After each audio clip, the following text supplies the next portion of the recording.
एक वक्त की बात है। किसी गांव में एक बुजुर्ग फकीर बाबा रहीम एक पेड़ के नीचे बैठकर लोगों से मदद मांगा करता था, लेकिन कोई भी उसकी मदद न करता। वो बेचारा फकीर शाम को भूखा प्यासा अपने घर लौटता। घर पहुंचकर उसकी बीवी बीबी फातिमा पूछती, जी कुछ खाने को लाए हैं या आज भी खाली हाथ आए हैं? नहीं बेगम, आज भी किसी ने खाने को कुछ ना दिया। उसका मतलब आज भी हमें खाली पेट सोना पड़ेगा?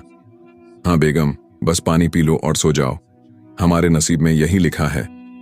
फिर वो दोनों बुजुर्ग भूखे पेट ही सो जाते। अगले दिन जब बाबा रहीम इसी पेड़ के नीचे बैठा मदद के लिए आवाजें लगा रहा होता, तो एक लड़का उस्मान उसके पास आता है।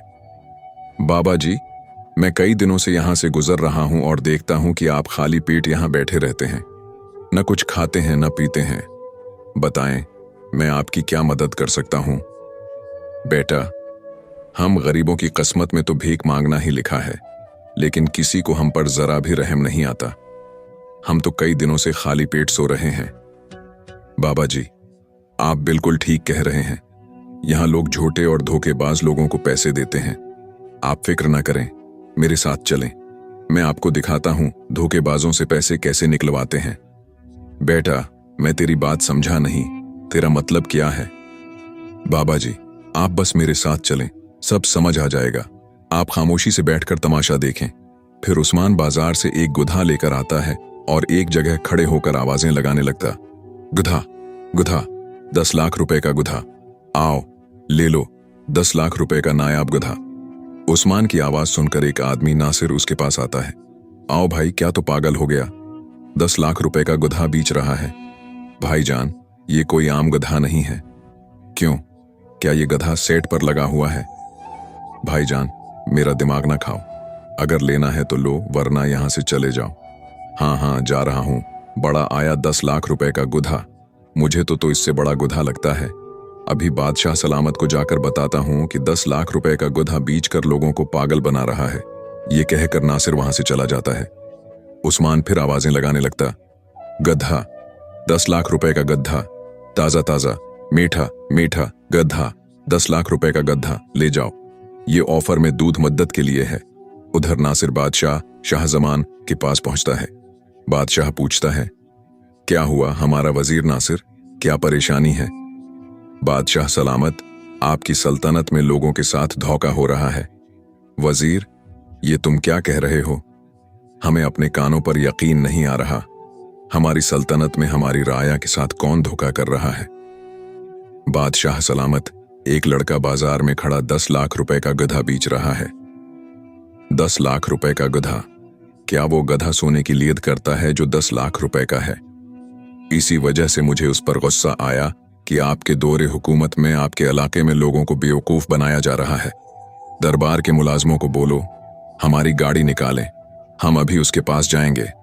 मलका शहजादी नूर कहती है, बादशाह राम से बैठ जाओ, बड़ी तेरी गाड़ी, हारन बजाओ तो सारी चीजें बजती हैं, चलो पैदल चलते हैं। ठीक है मलका आलिया, हम अपने पांव पर चलकर उसके पास जाएंगे। फिर नासिर, शाहजमान और शहजादी नूर उस्मान के पास पहुंचते हैं।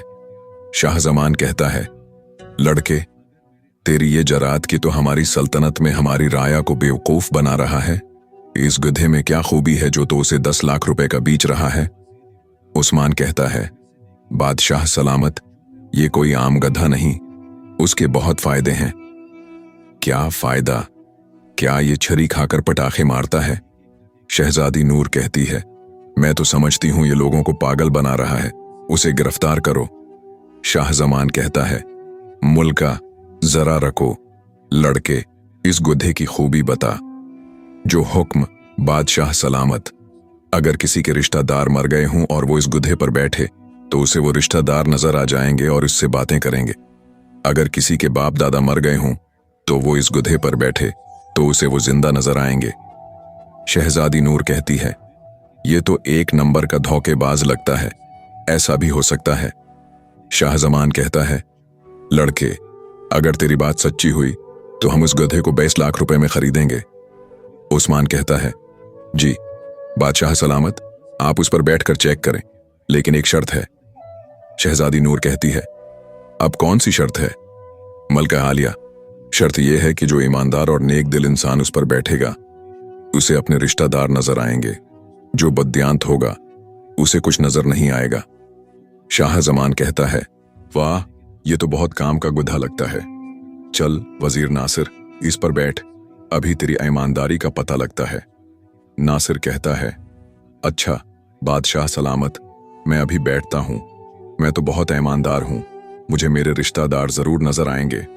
फिर नासिर गुधे पर बैठता है, लेकिन उसे कोई रिश्तेदार नजर नहीं आता। वो सोचता है, ये तो मुझे कोई नजर नहीं आ रहा, उसका मतलब उस्मान हमें धोखा दे रहा है। लेकिन अगर मैंने बादशाह को कहा कि मुझे कोई नजर नहीं आ रहा तो वो मुझे बद्दियांत समझेंगे। वो कहता है, हाँ हाँ बादशाह सलामत, मेरे अबू जान नजर आ रहे हैं। अबू जान, क्या हाल है आपका?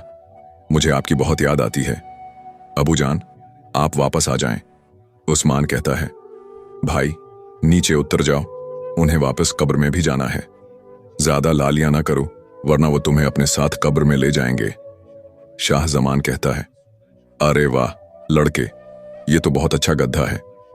शहजादी नूर कहती है, मैं तो समझती हूं मेरा शाह जमान मुझसे बहुत प्यार करता है। चल इस गधे पर बैठ, अभी तेरे प्यार का पता लगता है। अगर तेरा बाप तेरे को नजर ना आया तो मैं तेरी खूब पटाई करूंगी। शाह जमान सोचता है, अब क्या करूं? मुझे तो इस मोटी नाक वाली औरत से एक टुक्के का भी प्यार नहीं। अगर मैंने कह दिया कि मुझे मेरे घर वाले नजर नहीं आ रहे तो उसने मुझे मार मार कर बंदर बना देना है। वो कहता है, अच्छा मुल्का आलिया, अभी बैठता हूं। फिर शाह जमान गुधे पर बैठता है। उस्मान कहता है, बादशाह सलामत, आपको आपके अबू जान नजर आ रहे हैं। शाह जमान कहता है, यार देखने की कोशिश तो कर रहा हूं, लेकिन अभी तक कोई नजर नहीं आ रहा। वो सोचता है, अगर नजर नहीं आया तो उसका मतलब अरे अबू जान नजर आ गए। वो कहता है, मलका आलिया, बादशाह सलामत को अबू जान नजर आ रहे हैं। अबू जान, आप मुझे भरी जवारी में छोड़कर क्यों चले गए? न कोई चिट्ठी न कोई पैगाम, जाने दो, कौन सा दीस जहां तुम चले गए। शहजादी नूर कहती है, हाँ अब पता लग गया ये गधा कितना कीमती है। उस्मान कहता है, चल लें। बादशाह सलामत, पूछें अबू जान अकेले हैं या कोई और भी है उनके साथ। शाह जमान कहता है, नहीं, अबू जान के साथ दादा अबू जान भी आए हैं।